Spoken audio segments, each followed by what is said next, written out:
I'm Levi James, and I was on ECMO for 67 days. I didn't do well on the ventilator, so basically that's why I ended up on ECMO. So it was the next step after a ventilator. I was sick leading up to July 18th. I was kind of up and down. You know, I would get a fever at night. I came in and got admitted. My oxygen was real low.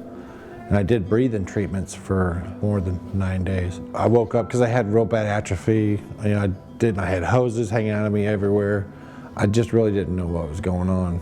And and I can't talk because I have the trach in. I can't ask the questions I want to ask. What happened was what was mostly going through my mind. I was so weak, even holding my head up was a problem. So I just wanted to get where I could move, could feed myself, and use the restroom and take a shower without assistance. I'm back to, I sell cars. I'm doing that again. And I go to the gym, do ride my dirt bike still. I used to ride like 10 miles a day, and a third of that was through woods. And now I'm like, if I go 2 blocks and I have to go up a hill, I'm like pushing halfway up the hill. I'm not back to 100% by no means, but it's better. Hi, I'm Megan Brimmer, and I was on ECMO for 3 days.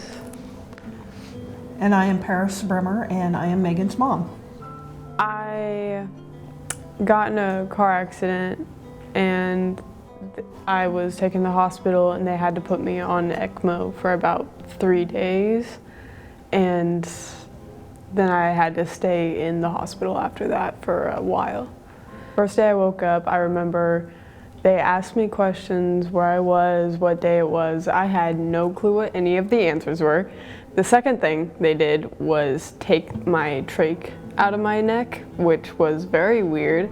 I woke up, had no idea what's going on, and they were taking just this weird device out of my neck that I didn't even realize was like in my neck. I was just clueless about everything.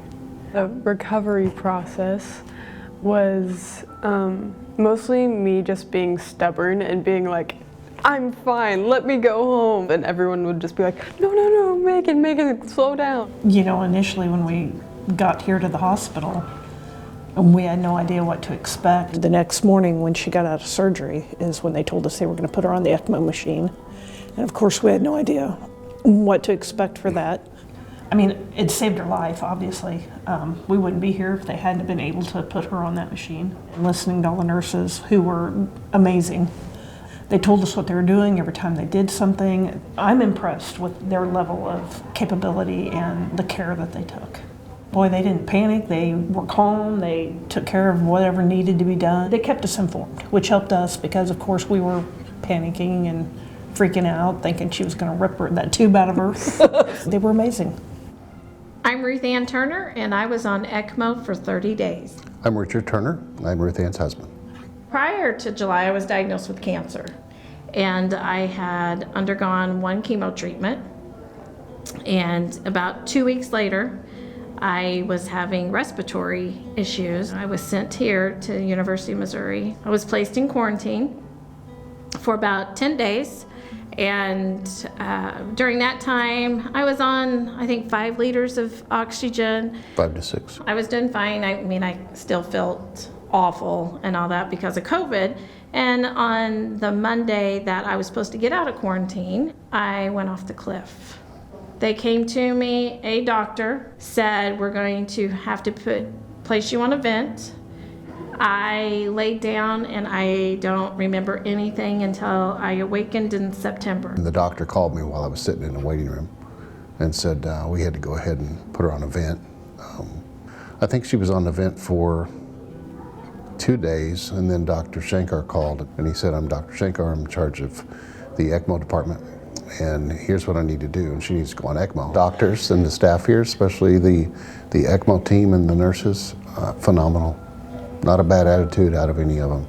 I don't know how they deal with that day in and day out, because I've seen what they deal with, but they stay positive, and they were a big help. Not just what they do professionally, but emotionally. They were angels. They are like, you can do this, stay positive. They would coach and encourage. It was amazing, truly amazing. Hi, I'm Sherry Lair, and I was on ECMO for 4 days. And I'm Jerry Lair, and I'm her husband.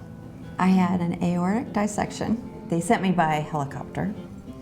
They had asked him in Rolla if they wanted me sent to Columbia, and he has a lot of friends that recommend Columbia, so we came to Columbia, and time was of the essence. They put me out, and I was asleep for, gosh, 3 weeks. Yep. It has really changed my life. It's changed the way I feel because you go through life every day and it's almost like you take just things for granted. We just don't take things for granted so much anymore. After seeing all this, she comes into the living room with the grandchildren, she's dancing. It just fills my soul. It just makes me so happy that she can do that. You know, it's amazing. The nurses are phenomenal. They're so compassionate. And I can't imagine doing that as a job because of what you would see on a daily basis. And yet they made me feel like I was the only patient there and that they were my family, and there was so much love. And I'll never be able to repay them. Every time we drive up here, I buy a lottery ticket because I'm like, if I win, I'm giving them some of it. We don't come up that often, but we go and we visit the ward and we try to take food because, I mean, it's so minor compared to what they did for us. Yeah. Yeah.